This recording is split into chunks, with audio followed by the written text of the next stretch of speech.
Just because a girl lost doesn't mean she wasn't best girl in the show. Boys and awkwardly shy chicks deserve their time in the spotlight too.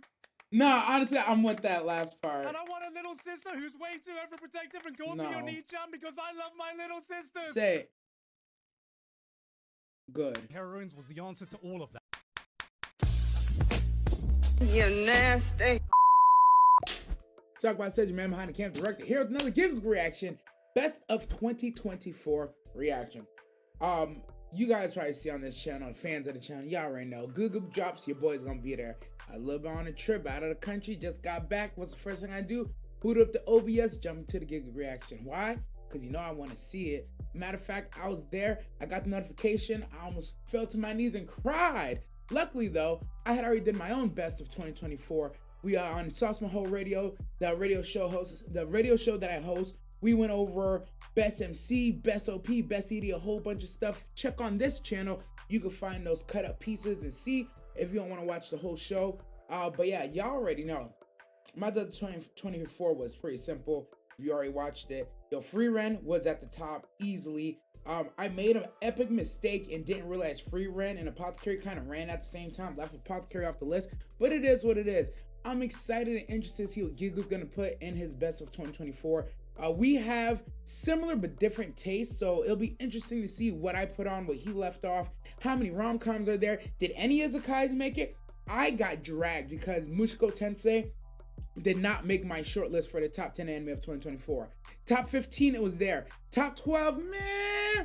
Top 10, it didn't make it, and I got dragged for it. And everybody who knows me knows I love Mushoku Tensei. It's nothing against Mushoku. It's just there was a lot of good stuff last year that gave a lot of unique perspectives and a lot of good stories. Not to say anything was wrong with any of those things in Mushoku Tensei, but my feeling always goes towards what moved me the most. I thought Mushoku was dope, but it didn't move me. It's like kind of maybe I'm a little bit expectant of that's what it should have delivered, but that's exactly what happened. It delivered what it was supposed to deliver, a fantastic story, but some other things in 2024 really showed the hell out. So again, I'm excited to see what Giggle's been watching, see what he's gonna choose. You already know the vibes. Sauce My Hole Radio is every Monday night on Twitch, the Sauce My Hole Radio channel. I'll link it somewhere down below if you guys want to go check out the radio show. But yeah, let's get into this Google reaction.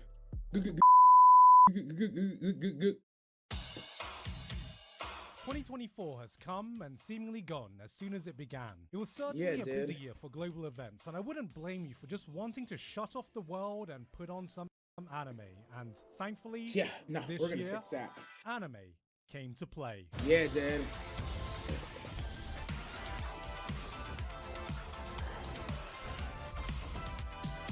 Anime just keeps continuing to soar in popularity for the better and for the worse. I still am getting used to how much of a global phenomenon it's become. School friends who never had any interest in animation will hit me up telling me they saw Dandadan. People who had never heard of a Crunchyroll will casually talk about discovering this random Japanese show on Netflix. Ultimate My Muscle. parents watched anime this year. The idea of Anime's being a trash, anime so fan feels like it's slowly getting phased Chain out. Soldier. Anime just becomes another part of pop culture. But for those of us who still wear that mantle, what else was happening this year? For about 2 weeks, our community became obsessed with Deers, with the release of a song you'd last about 10 seconds in before realizing, ladies and gentlemen, I think my brain just committed suicide. After years of waiting, it looks like Uzumaki, the best comedy of the year. Junji Ito adaptation. Uzumaki came out and smashed the curse by giving us an anime that did justice to its horrifying art. It was disturbing. It was unnerving. This is it. The run that's going to change everything. We're gonna do it, and there comes episode 2. Speed made it. Popularizing the phrase, that's what Himmel the hero would have done. Facts. Inspiring people so much that someone quoted him after stopping a real knife attack. In a rare case of a Free Run fan doing something outside of posting Yubel's armpits. No, He facts. laid the groundwork for its final arc by having his big bad Muzan take 5 business days to walk to his destination. Okay. Fans seem to be split. Look, I'm glad he mentioned the Muzan walkout, because let me tell you right now, the most unnecessary 4 minutes of animated sequence I saw all year. I don't know why it was 4 minutes long. Somebody has yet to give me a good exact reason why. But whatever, man. Here we are. And whether this scene was pure badassery or just over the top silly. Over the top silly. If they really wanted their villain to have unmatched aura, they should have just fully committed to the Bollywood way of introducing their No, this is aura farming at its finest.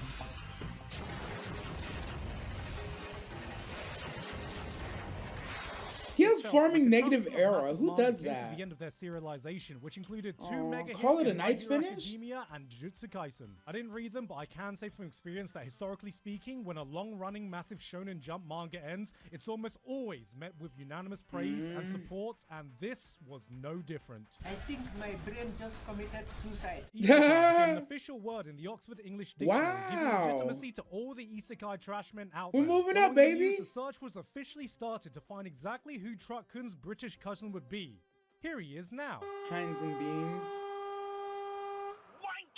And last, but certainly not least, we lost a Wanker! legend this year in Akira Nah, Toriyama. I I tried wasn't writing a ready for longer this. segment for this, but nothing I wrote felt like it did justice to this man's legacy, so I'm gonna keep it short. He may not have been the mangaka that influenced me the most, but he is the mangaka that influenced the most people around the world. He Facts. inspired a generation of people, and his work will continue to inspire for many generations to come. And for that, what more can you say but thank you? No, that was nice. This is a bro. weird year to try and distill down when picking my best anime. To avoid Honorable any confusion, mentions. These videos aren't just meant to be a definitive shortlist of my favorites, but it's my favorites that I want to passionately share and talk about with you guys, and normally that's the vast majority. But it turns Okay. out that a lot of my favorite shows this year, I don't have more than like 2 sentences to say, mainly because many of them have very recently been on previous year's list, and they just continued doing what they were doing so well. Oh! So for the first time, it felt Oh, did you hear that? Oh my God! Thank God for Gigu. I need to show this clip to everybody who dragged me. He said exactly what I wanted to say. Hit the nail on the head. It's not that it wasn't fantastic. I just didn't have a lot to say about it because it did exactly what it's been doing. It left that peak. It picked up that peak. It kept peaking. I don't have much to say about it. I'm specifically talking about Mushiko personally. That's what I thought at some point when he even showed Mushiko. I was like, yeah, that's exactly how I feel. It just kept going. It was dope. It was fire. It was fuego. But like, I'm not gonna put that on the list over everything else that came out that was fucking amazing. right just to do some quick honorable mentions for the shows that helped define my year, even if I don't have much new to say. But before we Exactly. get to that, mentions, I actually really enjoyed this season of Oshinoko. maybe What? even more than the first season. This year, we shifted gears to spotlight the Japanese theater. Oshinoko has an some of the honorable best episodes mention? we've seen in the entire series, with some insane Alright, direction Giga. at times that truly made you feel like you were living an authentic theater experience.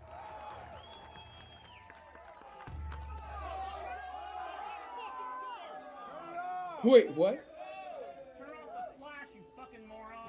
I think that this show is at its best when Aqua isn't the main focus and when it can highlight other people's emotional journey through the world of entertainment. There was some fantastic character writing here, and Beautiful. now that the manga has come to an end, I'm sure we all have a lot to look forward to in future seasons. I think my brain just committed. Mushoku Tensei diabolically dropped one of its best ever episodes on Father's Day, then preceded it in the most Mushoku Tensei style possible, leaving me with some mixed feelings. Not so much with the developments, but more Okay. in the manner in which it was executed. For a series that historically has had no Interesting. problem spending as much time as it needs exploring the complexities of human emotions, this one felt a bit out of sync. I still enjoyed it, but Really? for the first time it left a bit of aftertaste in my mouth. And I'm not talking about whatever Roxy's been drinking. It was a delight to see God. the wacky chemistry between the Konosuba cast. has not Konosuba gotten made my boring at short all. list. Demon Slayer was a 10 out of 10 for one episode. Before Ha! that, it was the weakest season so far, shown by the fact that IGN gave it a 3 out of 10 and didn't set the internet on fire. Even I think that's a little Damn. low, because surely this moment alone should bring it up a bit. Then there were the two juggernauts of last year, Apothecary Diaries and Last Frieren, year, which made okay. an amazing run from All right, I'm glad he's on the same boat. He counted Apothecaries last year. So did I. I counted Free Run as this year because I didn't talk about it last year. But he would have caught Free Run last year. I should have stuck to my guns. I don't know if I should have added Apothecary or dropped Free Run from the list. I feel like both options make sense. But at the same time, whatever. 2023 to 2024. It is what it is. I introduced my mum to Apothecary Diaries this year, thinking it'll occupy her for a good week, and I thought I liked watching anime until I walked in one day later and she looks me in the eyes and goes, "It's done."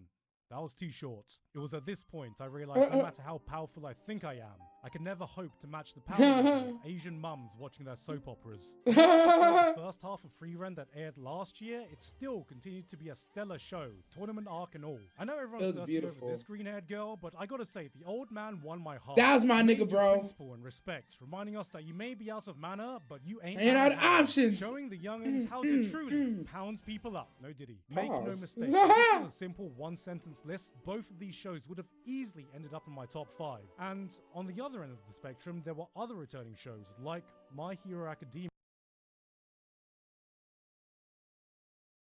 What? Wait. Is this Giga or is this me? You may be out of mana, but you ain't out of hand. Spotlight. Oh, okay. The music. Damn. My boy got copy clapped right here. That's tough, Giga. That shit boring. My Hero became the punching bag of jokes, while other titles rose up and grabbed the spotlight. And as time went on, it felt like those jokes turned into complaints, and then eventually those complaints turned into indifference. And while it felt like many people had given up on it, I quietly continued watching in hopes that one day it would remind me of why I loved the series in the first place. And this year, I remembered what it felt like to go plus fucking ultra. It was a good season of My Hero.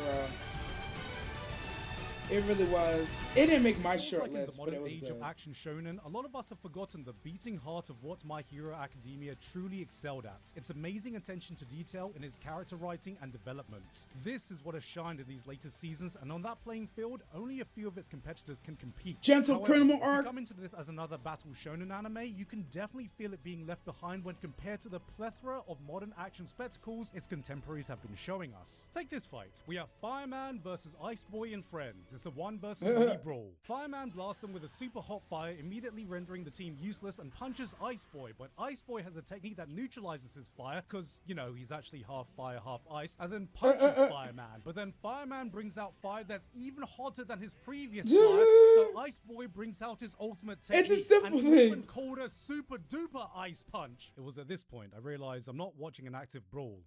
I'm watching a turn-based battle on autoplay. I know this sounds like complaints, but this is all to say that if you are able to get past all that, when you can focus on its strengths, when you see all these character storylines collide, it was good storylines, bro. Few other shonen action shows are able to, and this season was a non-stop barrage of that. Endeavor facing the gear shift was fire. Todoroki coming to terms with his family trauma. Bakugo turned into a sympathetic boy. Ochiko proves she's more than just a good girl. Himiko proving she's more than just a crazy girl. Deku stop listening to My Chemical Romance. All Might, Dabi, Ida. They made me hype seeing Gentle again. Yeah, Gentle, they did. fucking what? This almost didn't feel like an action show. This felt like an epic soap opera where coincidentally people solve their conflicts by punching each other. It may not be doing what shonen action does best, but it is doing what My Hero Academia does best. Now approaching the finish line to its legacy. They murdered my like girl. My Hero has stood up for one last hurrah as it looked me dead in the eye and said, "Don't worry, kid." Bunkai. Watashi wa Bunkai, son. Oh, hold on. Yeah, My Hero had a good, strong season. Probably the best season they've had since, like, season, I want to say 5, when he was fighting Overhaul with Eri. This was probably the best season since then. A lot of fantastic callbacks, good writing. They didn't waste any space from previous seasons. I, as a cinema head and an anime file, can always appreciate when you call back from something you did in season 1, 2, 4, 5, whatever the callback it may be. Season 7 had so many of those just perfectly reintroduced characters where when they do something or they make a decision, it just makes sense because they already set you up in a previous arc or a previous place. Fan-fucking-tastic. I'll never forgive them for taking out Stars and Stripes so goddamn fast. That was absolutely uncalled for, but here the fuck we are. But yeah, that was a solid number 11. The honorable mentions, nothing to do. My Hero didn't make my top 12, top 10, so I see him to make his. Honestly, not mad at it. Sometimes you come across a show that gives absolutely zero fucks and condenses its entire being into achieving one objective. I have no clue what show this is. That is Brave Bang Bravern. This is what happens when Brave you Bang take the over-the-top Bravern? ridiculous hype of Gurren Lagann, add a bit of tokusatsu, and crash land it into the manly bravado world of Top Gun. Oh my god.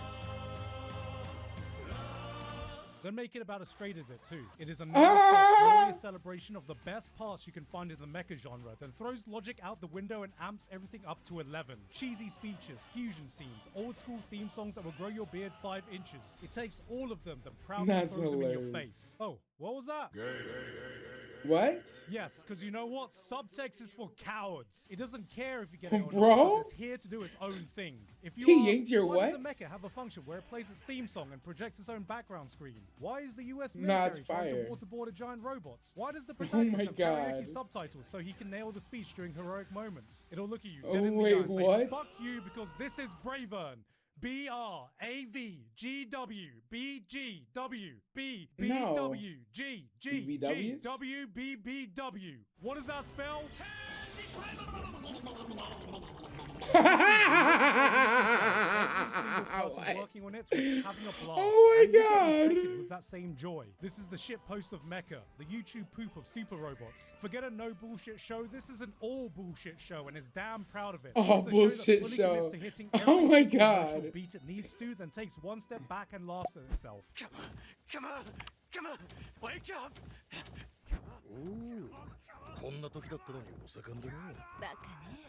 私たちもでしょ。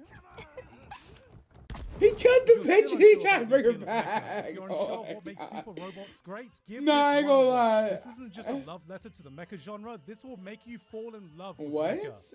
You know, figuratively speaking. Huh? Yes, ma'am. Keep. No. Yes. No. Would. Just hear me out. No, no, no, no, no, no, no, no, no. Yeah. The suit stays on though. The suit stays on during sex. I don't care. I ain't gonna lie. I've never heard of that. Never seen it. It looks like he lit. The baiting looks fucking wild though. I ain't gonna hold you. But it looks fun, but I don't think I'd watch it. And I'm a mecha fan.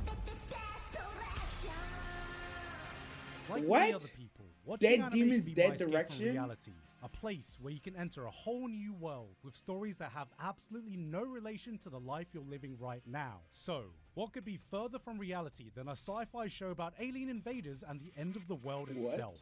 It's the dreariest apocalypse of all time, where the world is going through an unprecedented global event. Misinformation, conspiracy theories, and finger poisoning Oh, spread like boy. wildfire on social media. So what's Friendships new? are lost, and where people stand with the issue of these aliens. Protests begin. Public trust is at an all-time low. The only thing that everyone What can kinda agree on mask is that was that? nobody can agree on what to do next. Politicians prioritize the economy over anything Ew. else. More and more, it feels like there isn't a single competent person left in a position of power. And in between all Pretty that, much. the series asks, what does it feel like to be a teenager? Trying your best to grasp a sense of normalcy after living through major historical event after major historical event. So basically my whole fucking life. This was the realest anime of 2024. Dead demons.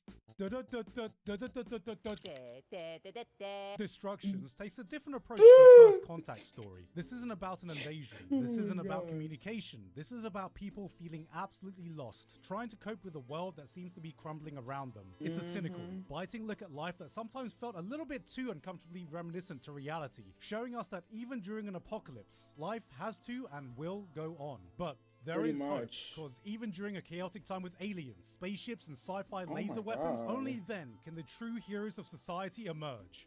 お前もそろそろしっかりしてほしいよ。父さん SNS にはびこる私意識高いですアピールを繰り返す勘違い Oh my god. 心霊写真をポストし続けなきゃならないのだからな Ah, Every nigga on It's Reddit finally ever. biblically accurate Twitter blue checkmark user. Yeah.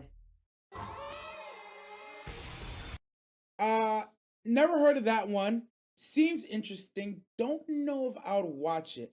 I gotta be honest with you. I'm kind of surprised at Giggly's choices right now for animes of 2024. I almost feel like he might be trolling a little bit, but then again, like I said, I know our tastes aren't the same. I know he watches way more anime than I do, because I don't want to say I'm restricted to whatever we're reacting to on the other channel, but it's one of those things like, yeah, if everybody's not watching it and it's not peak, it's probably not coming across my eyes. If those two shows, I haven't even heard the streets talk about it. No Twitter, no Reddit. Not while I'm live on Twitch. I haven't seen a single video or reaction for it going up on YouTube. It's one of those things like, who saw that? Did anybody watch those last two? Are they actually worthy of being on the best of 2024? Although the streets didn't say not a goddamn thing about it. It's interesting to me. It's just interesting to me. like I said, I know our tastes are different, and that's pretty fucking natural. But there's something to be said about like, yo, I didn't hear this. I didn't hear about either of those two from anybody. Like nobody in my circle. That's crazy to me. Mark user.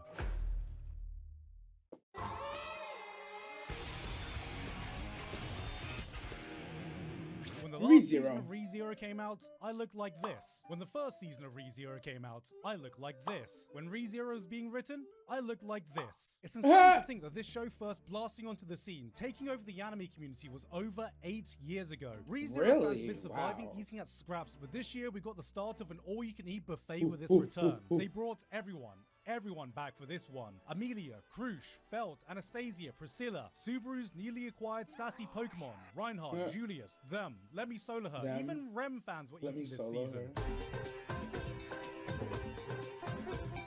If you were one of the people who thought season 2 was a little slow in plot progression, season 3 went, don't worry, I hear you, and started off by dropping a nuke on itself. This was a no-bullshit, non-stop barrage of chaos. When you thought the situation couldn't get any worse, it does. Just when Subaru learned to value his own life and make an oath not to rely on the return by death mechanic, this pushed that commitment to the absolute limit. Yes, the fuck it did. One thing goes wrong, then two. Before he can even put out one fire, 10 more pop up. There reaches several parts where you think this is the point of no return, only for the series to hold and keep holding. Then it holds for another whole episode until you want to scream, please Subaru, there is no dishonor in F15. Yes! Shy of introducing wacky, eccentric villains, and yet even this season had me going, good lord ReZero, as I jizz and breathe. So bad. Forget introducing one villain at a time, let's introduce them all from the entire spectrum of crazy and deranged to others so despicable. I genuinely hope every time he pees it goes off in 2 streams and they both miss the toilet. They were introducing so many surprise villains, I was expecting one of the episodes to end like, that's not a villain. Completely wrong, wasn't I? I had the dates wrong all this time. Did he come on out? This was the action-packed season many of us asked for, and the real difference is just seeing how much Subaru is stepping up to the plate. It's been an absolute pleasure to see how much this is not the same Subaru we all recognized from the beginning, and now the dominoes are set up for him to knock them down in the most emphatic way possible in this arc's conclusion in 2025, and you bet your ass I'm gonna be there. Yeah, okay. So, funny enough, because this season of ReZero did not technically end, I didn't include it on any of my lists. But I will say without a doubt, this season of ReZero has been one of the fucking best. I had no problem with season 2, by the way. I thought season 2 was fantastic. They took everything from season 2 and they doubled that shit up. I love when Gigguk said, there's so many points where you're like, this has to be the point of no return. You have to RBD now. Do it now, son. If you don't do it now, when the fuck are we going to do it? And then Subaru's like, hold. I'm like, nigga, how long can we hold? Hold. I'm not. Yo, just RBD real quick. Hold. Yo, honestly, I had to accept when we went on a break for the second quarter start, I had to accept that there's a large chance that we are not going to RBD, that he is going to thug this out, finish it up, and whatever happens, happens. I am so fucking confident because we've just come way too fucking far in the story. We've come way too far. So then it's like, what about his leg? What about Crush Sama? Amelia is thugging it out, holding it down on her own POP, and it's like, okay, that's all dope, but nigga, yo, your leg is fucked. Like, you got dragon blood in you now. Like, Crush Sama is in danger. Like, we gotta help these hoes. Mimi, poor sweet Mimi is out here bodied for no reason. Can we RBD, please? Subaru, please, can we turn this car around? I don't know, man. But at the same time, no, it's fucking heat.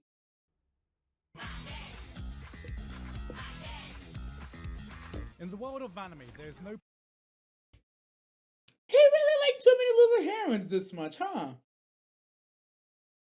I just feel like saying that. I ain't gonna hold you.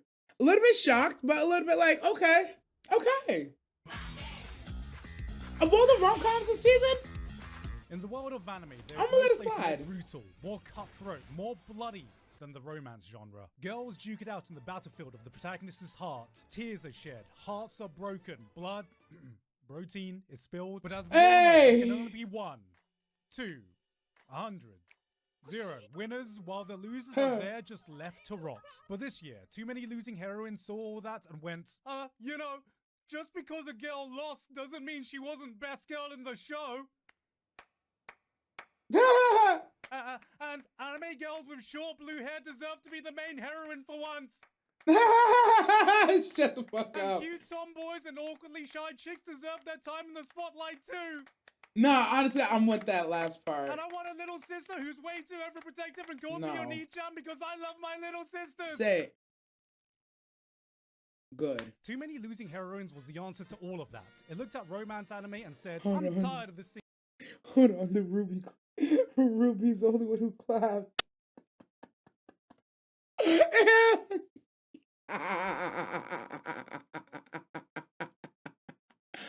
It looked at romance anime and said, too many losing heroines was the answer to all She of wants to that. get clapped It by looked her at only romance song. anime and said, I'm tired of this single elimination bullshit. Where the hell is my losers bracket? And losers is all we see. 1, 2, lemon. 3 girls, all rejected by the man they love, coming together to form enough copium to rival the average Man United fan. We've seen a romance anime where a girl loses, accepts her defeat, and that's the end of it. But this asked, what kind of reaction do we get after that point? Yahoo! This was the greatest hits montage of the saddest and funniest coping mechanisms people can find themselves when they're just in their lowest points. It's messy, it's emotional, it's sometimes just hilariously pathetic, and in between all of them is the victim of their non-consensual trauma dump. When I first saw this setup, I thought I had the show all figured out. Oh, here we go again. A laid-back, reserved guy paired with some loud, energetic, Genki anime girl. Wow, that's a trope I've never seen before. But as you watch, it doesn't play out how you think.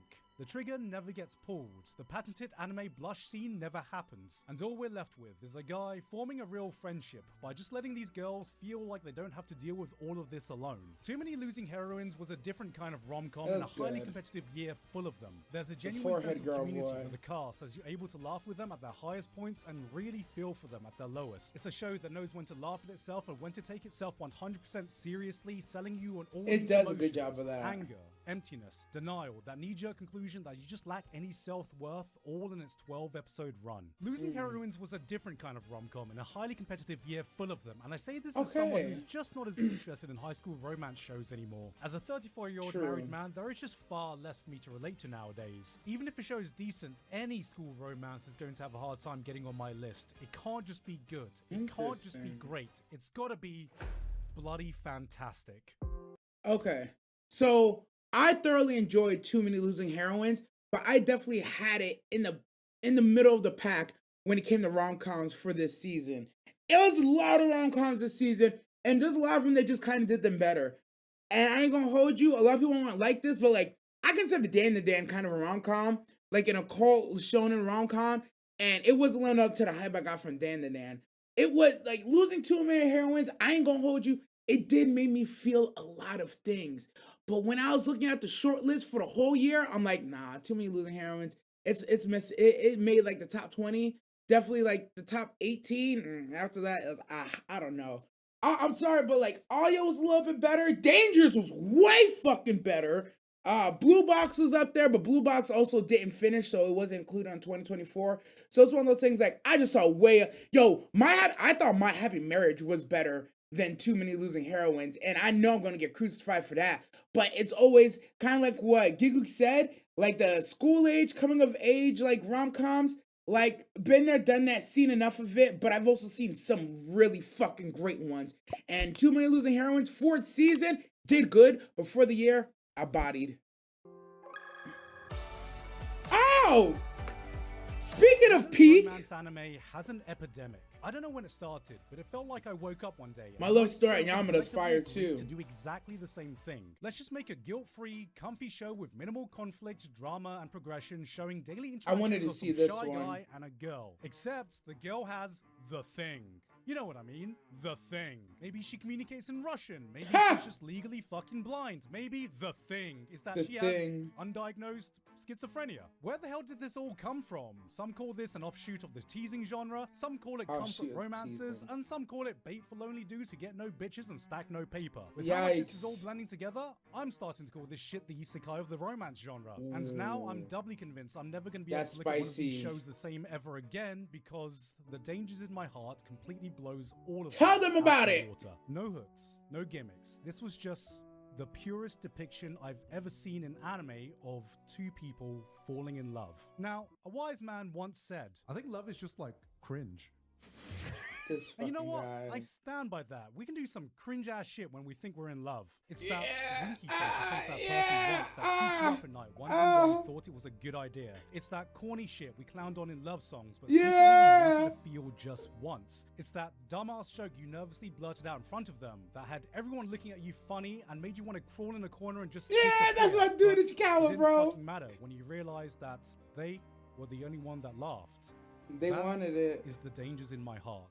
This isn't about the chase. It's not about bars. the will they, won't they. It's about two people slowly discovering a form of comfort that only the other person can provide. Not just someone that fills that hall of companionship, but the one person who can break down that bullshit barrier you put around yourself and accepts you for that person you're scared to show the outside world. Here are two people just genuinely becoming the best versions of themselves when they're with each other, and God, isn't that what it's all about? This That didn't feel like some is. crush. This didn't feel like some contrived anime love story. This is romance in its purest fucking form and a reminder of what falling in love should feel like. In the race of modern great romance anime, you've heard of Kaguya-sama Love is War? Well, get ready for Yamada-kun Love is Cringe.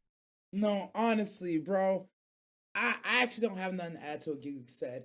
He hit the whole fucking nail on the goddamn head. One shot right into the wood. Oh man. It's just relatable. It's just so fucking real. My man Ichikawa, after every time he does something manly, it's so thugging in the moment. And then he gets home, he's like, what the fuck was I thinking? Oh my God. Oh my God, I'm so glad the bitch liked it. Holy shit, hallelujah, because that's the moment. If she ain't like me, bro, that's the moment she'd be like, yeah, he ain't the one. But she liked it. Not only did she like it, she told me she liked it, she let me know. Oh, shit. Nah, relatable, bro. I ain't gonna lie, this hit me in the feelings again. I need a second. Goddamn. My feelings. Girls Band Cry. I heard a lot of good things about this, but couldn't watch it. Girls Band Cry has girls in a band that... Anime is the girl rock band concept. It all started in 2009 with Girls Band Chai. 2 years ago saw the uprising of the highly loved Girls Band Shy, even tangentially with shows like Angel Beats that gave us Girls Band Die. We know what dynamic to expect. Cute girls doing cute things, chasing their dreams, trying hard while having a jolly good time making new friends, and look how adorable they are when they interact with each other. Then there's Girls Band Cry. Now, Bochi was the GOAT. Oh, that was boxing.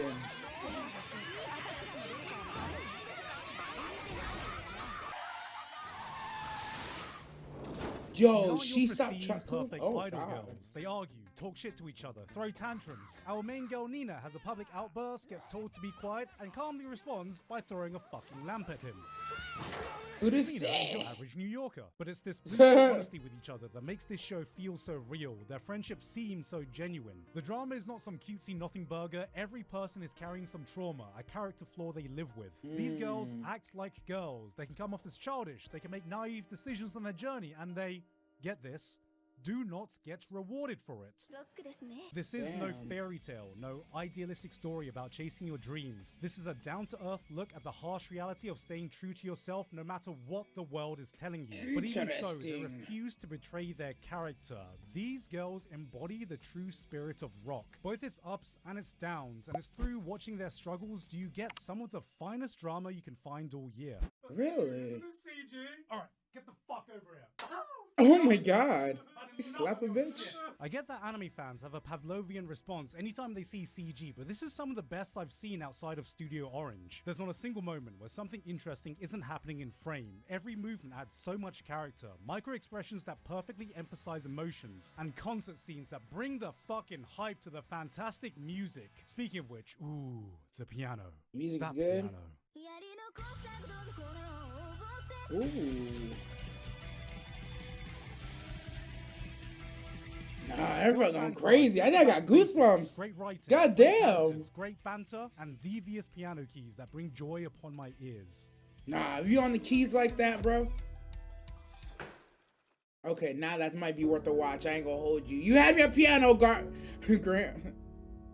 Orb? For real? Bro, okay. Look, if he's really about to put Orb up there, Orb's not finished yet, so I didn't consider it for my list. But Orb is fucking heat. And y'all niggas aren't watching the reactions on YouTube. Why? I don't know, but Day and age, we've seen it all. get some Thrillers, culture. gangster stories, pirates, ninjas, knights. It's so rare to see a concept that hasn't been done before. A story yet to be told. And Orb on the Movements of the Earth was all of that and so much more. In a Yup. time when faith was the dominating school of thought, I'ma when hear it. studying science was the Asian parent equivalent of finding out your kid wants to go to art school. What if you had to prove to everyone that the Earth isn't the center of everything, but we're actually a rock flying thousands of miles per hour through the vastness of space, held down by this invisible force you can't touch, see, or smell? Oh, you think you can do that? I bet you still secretly give Pluto the planet pass when no one's around. The planet Orb pass. isn't just the story of heliocentrism. It's a captivating tale showing how one simple idea can change the course of so many lives. An idea that just won't die no matter how many times you try to extinguish it. It Yup. passes from person to person, generation to generation. This story is a testament to the lengths people will go in the pursuit of truth, in the face of adversity, in the face of unimaginable pain. Nothing can cage humanity's desire to look at the universe and go, I understand it now. if Dr. Stone I understand it now. this is a full-on celebration of the scientific method. Because when the universe looks down at us and says, I will never reveal my secrets to you, humanity looks up and replies, fuck you, we're gonna try anyway. Hell This is yeah, both baby. The brutal reality and true beauty that comes in that pursuit of knowledge. How many people laid the groundwork of research and died just before a massive breakthrough? Are the real heroes of science the ones who come up with the correct ideas, or the ones who suffer the heartbreak of realizing they've dedicated their life work researching down the wrong path and yet still Whew. accept it, knowing that the next person will now know what not to do? It's the legacy of all these unsung heroes of science that Orb wants I you like to think that about. part. This isn't about a life, but the lives of the people that give us the understanding of the world we have today. It never stops reminding us that through every great individual, every achievement, every giant leap humanity takes stands on the back of the work of the people that came before them. No matter what kind of old-fashioned archaic thinking that existed back then that could halt the progress of humanity. 誰もが簡単に文字を使えたら Nah, I love this line. Wait, hold on a second, this guy might be onto something. Yeah, spitting. Here's what I'll say. Here's what I'll say about Orb, right? I think one of my favorite things about Orb and what Gigu just said is this. It's a real good look at how many people have to lay the foundation and the groundwork for an idea to finally come to fruition. One of my favorite things about Orb is a number of people who, even when it comes to science, even a wrong answer is still a good answer because it shows how far you went down a path, how much you put into it. And if you went that long, that many years on that theory, and at the end of the day, it's wrong, at least we don't know what the right answer is, but at least we know that this answer is not one of them, so we could just throw it away. So, and even in your wrong answer, there might be something in your wrong answer that actually inspires the correct answer later on. And they did that like 2 or 3 times in Orb so far already. Again, didn't even try to put on my list because it's not finished yet. I only did completed anime.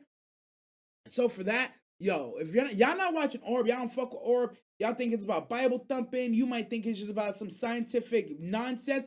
I promise you, it is worth the goddamn watch. Especially if you're already into science or kind of into like Inquisition or like those kind of times where they was going around doing crusader type shit, murdering people who didn't deal with the ideas of the church. Like, honestly, watch Orb, bro, because y'all missing out.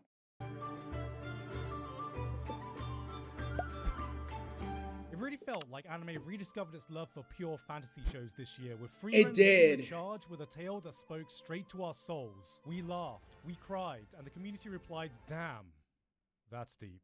Yeah. While all this was going on, another show was cooking with a different approach. It had elves, it had dragons, it had dungeons, but looked at all these monsters and went, Feast mode activated. Hashtag hungry.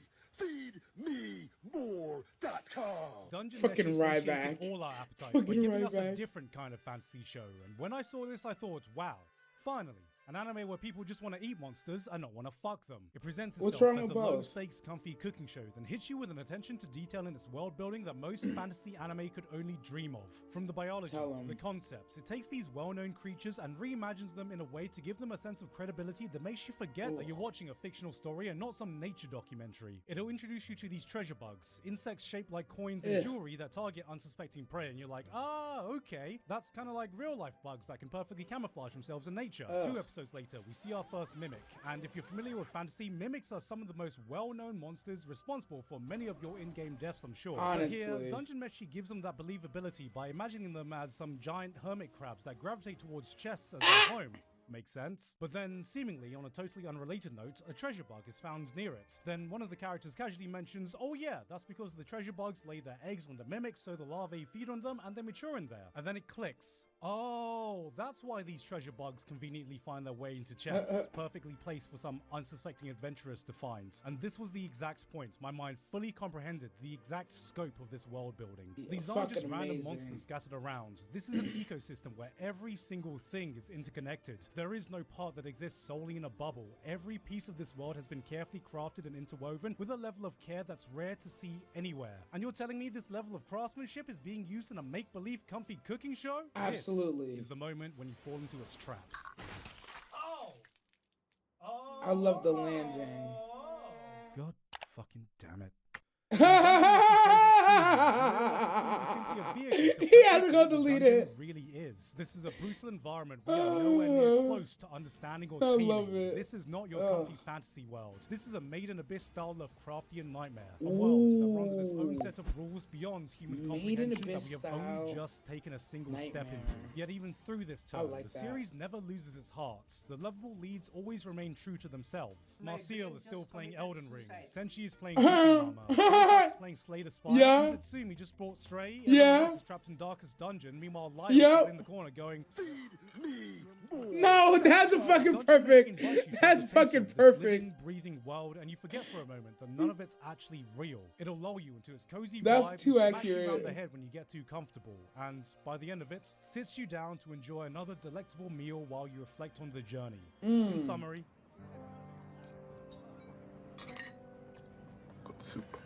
Good soup. Yeah, nah, bro. My man Gigu perfectly explained Delicious in Dungeon. 10 out of 10, peak description, Gigu. I can't even add anything to it. When he said what everybody is playing in the game, when I tell you that's exactly what's going on, it's fucking perfect. One of my favorite things about Delicious in Dungeon, outside of everything that Gigu mentioned, is that the characters feel like a perfected D&D campaign.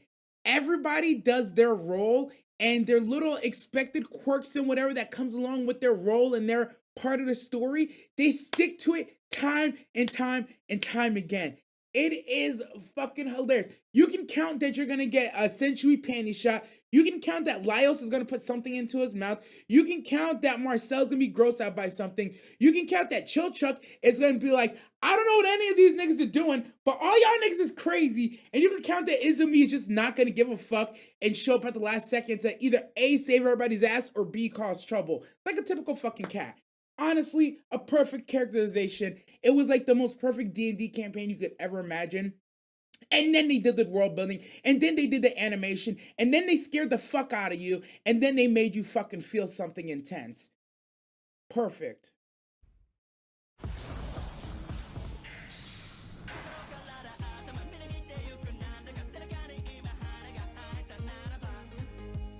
maybe you've been watching anime for 1 year. Wait. Maybe you've been watching it for 5. Dan to Dan is number 2? Oh, this is gonna be spicy. Oh, this is gonna be spicy. What's gonna be Gigu's number 1? It's not gonna be Freerun or Apothecary. It's Bleach. Yo, would he put Bleach at number 1? Yo, if Gigu puts Bleach at number 1, nobody better ever talk about my GOAT Kubo without saying the Goda ever again. Not Goda, not Oda, nah. It's Kubo. It's Goda. It's Kugo. 5 years, maybe even 10, but I'm sure you remember that feeling of watching those first 10 shows. That excitement of discovering this whole new medium where everything felt fresh. It was a place that operated in its own set of rules, not bound by the ideas you were used to. There was a weirdness to it you couldn't find anywhere else, and every new episode you watched, something unpredictable lay just around the corner. I've been watching anime for 20 years, and Dan to Dan, took me back to those times. Shonen Jump is a place where its formula for success has been repeated over generations, so when a new title gets adapted, we normally know what the rules are. And Dandadan starts by taking that rulebook and setting it on fire. At first you think, okay, it's another battle shonen. Then you realize, hold on, it's actually a rom-com. No, thank you. Sci-fi. Wait, it's a supernatural. It's all of them. Actually, it's even a horror. You go through it is the a horror notion before it even occurs to you that 90% of this show revolves around some dude getting his balls back. This is what happens when you throw I still haven't realized that. and say, fuck it, we ball. You could be the Fuck it, we strongest ball. observation Haki Get it? user and still be unable to predict what happens next. I When you hear expect her. it to go forwards, it goes sideways. When you Oh say my jump, God. it asks...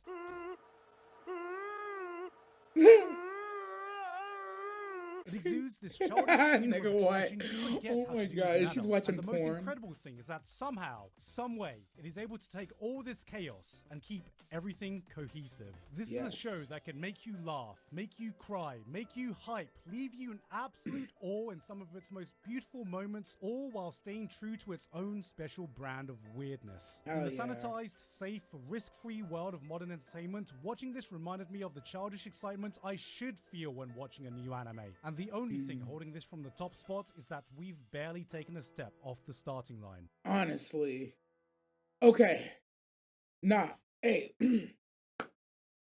Honestly, I don't have nothing to add to the Dan talk. It was just amazing. Yeah. I actually have nothing to add. Again, 10 out of 10. Now, what I do have to say is, what the fuck is he about to put at number 1? I can't even imagine. I'm really hoping it's Bleach, so everybody can stop talking shit about my GOAT. But like, I don't think it's gonna be Bleach. If I'm Gigguk, if I'm thinking, put myself in the head of Gigguk, what would he choose as number 1? Like, a crazy part of me wants to say he might say Kaiju number 8, but I just don't think that's what he would put at number 1 over Dandadan. I don't think Kaiju would be on his list at all. Like, I could expect Kaiju to be on his list, but at number 1, there's just no way. And I'm like trying to rack my brain of what could be up here. And I don't really got anything. He already went through Oshinoko, which was peak. My Hero.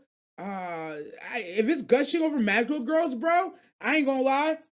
I honestly might send him something in the mail. I don't know. Like, you're my hero. Thank you for gushing at number 1. Like, gushing made my top 10. A lot of people ain't gonna be like, you gush? Yeah, bro. But let's find out. Oh, okay. It's Look Back. Okay. No, this makes sense. I watched the movie, thought it was fire, thought it was fantastic. I actually didn't even consider it because it wasn't a show, it's just a movie. But if this is what he's putting at number 1, I'm not even mad at it. Honest, I don't even like drawing manga. Not my number It's a 1, pain in but the butt. Then why do you draw, Fujino?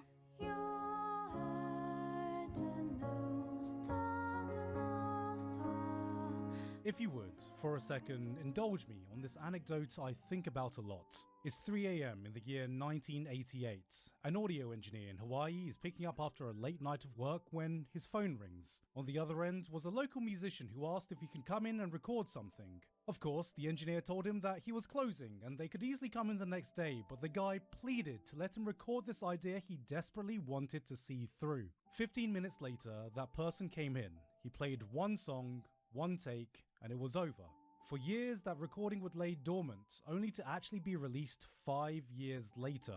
That guy was Israel Kamakawiwo'ole, and that recording was his now world-famous rendition of Somewhere Over the Rainbow. oh. This story has always stuck with me. For anyone who's ever created something, sometimes you have that project, that idea that hits you when inspiration strikes and refuses to leave. You'll think about it when you're taking a shower, when you're having lunch, when you're working on anything else. Like a parasite, it festers in your mind waiting for you to materialize it. And you know you have to see it through. Not for money, not for clout, not for any sense of personal responsibility, but because you just need to. On every single level. That is the exact feeling I get when watching Look Back. A need to make, a need to create. Look Back was many things. It's a love letter to the creative process. It's an exploration to why people make art. It's a homage to some of the most tragic events that have happened in the industry, but more than that, there is this overwhelming sense of an author coming to terms with his own personal struggles, speaking directly through these characters that he's created. Coming from the mind that gave us Fire Punch and Chainsaw Man, this was a shockingly simple, soulful tale of two artists and their journey of creating for each other, creating for money, creating for pride, creating for themselves. This is a film that encapsulates the entire spectrum of emotions for anyone who's ever made anything in a way only someone who's felt the depths of those feelings could portray. That excitement of finishing your first work, the struggle of knowing you can do better, that deep insecurity that you're just inadequate, the euphoric explosion of having your work recognized, the emptiness you feel when you've forgotten why you started this journey in the first place, and that moment when you doubt it all and ask, was it all worth it? In 1 hour, this film packs more emotional depth than most anime can fit in an entire season through simple, beautiful storytelling. It felt like a story that was made simply because someone needed to put it all out there. It's jam-packed full of the rawest human emotions, like you're watching somebody scream from their soul. Lines that feel so intimate, you're unsure if you're watching two characters talk to each other or a person having a conversation with themselves. This is the kind of personal story that's so rare to experience. And it's painful, bro. Laying themselves bare. It's hard for me not to be deeply moved. I've experienced this story 3 times now, and every time has given me something different. I read the manga and cried at the pure beauty of the storytelling and emotions on display. I watched this in theaters and cried experiencing this story again so perfectly brought to life. I put this on when it got its home release and cried, feeling such a profound connection to what the creators must have felt when making this. And after every single time, without fail, it gave me a reminder of why the hell I'm doing what I'm doing right now. I'm sure some of you may think that putting a movie as my #1 anime this year feels like a cop-out. And yeah, it kind of is. I often try to make it a point to keep anime films and series separate. I've never put a movie in any of these rankings before, but no matter how much I reflected, no matter what other shows I put here, nothing else felt right. It had to be Look Back. Not because I wanted to give it exposure, not because of some review score, not because of any arbitrary qualifications. I put it here because simply it belongs. I just needed to.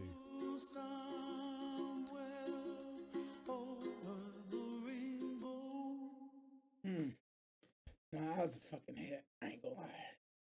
Motherfucker tried to put my feelings on camera. That was Giggle's best anime 2024. Honestly, a very base list. Again, like I said, me and Giggle, we kind of have different tastes. We have different interests. We're not old. Like it's just about what you happen to watch and what you happen to enjoy throughout the year. Dan and Dan, I'm gonna say technically Dan and Dan is the #1 anime, which makes sense. Look Back was technically the best thing he saw all year, which I'm not gonna lie, because it was a movie, I also did not have it on my list, but I'm not gonna hold you. It was fucking fantastic. I know that I'm not as an emotional person as a lot of other people, and I know a lot of other people watched it and they bawled their eyes out. For me, it just hit close to home. It definitely puts me, as a creator, it always hits me with that perspective of like, this is what it's like to create. You never know where you're gonna go. You oftentimes don't feel like you're enough. You're constantly looking around yourself to see if you even matter or if anybody even recognizes your efforts and contributions to the art. And it was a beautiful journey of two people who did it together. And I like what he said about how they added the element about real tragedies that's occurred to put it into the story, to give it that little bit extra depth near the end. Although it just had true depth and true relation. It was amazing, honestly. It really was amazing. I didn't cry, but I felt a lot of things, and I tell you all the time, how I rank a show oftentimes isn't about, was the animation good, this, that, the other. It's like, could you move me? Did you do something different that everybody else isn't doing? The animation will help, having a fantastic story will help, but if you moved me in a way or another, I can make up for a lot of the other stuff that you may or may not like. But honestly, it was a very base list. His 10 and 9, I'm still like, what we doing here? Putting ReZero up there is controversial to me, only because ReZero's not done yet for the year. But yeah, everything else they put, it just kind of makes sense. And there's a lot of them, like what he said about Mushiko, even what he said about I think the number 4, like it's just, he just laid it all out very clearly, very perfectly. So we're gonna end this here. You let me know down below what was your top 10 anime for the year. Go check out the Sauce My Hole radio channel so you can see my breakdown. Also, I have it here on this channel. Just go to the videos tab on the main channel and look at what I have put out recently. You'll definitely see it there. Let me know what your top 10 was. I'm your man behind the cam. As always, never forget, stay nasty, y'all.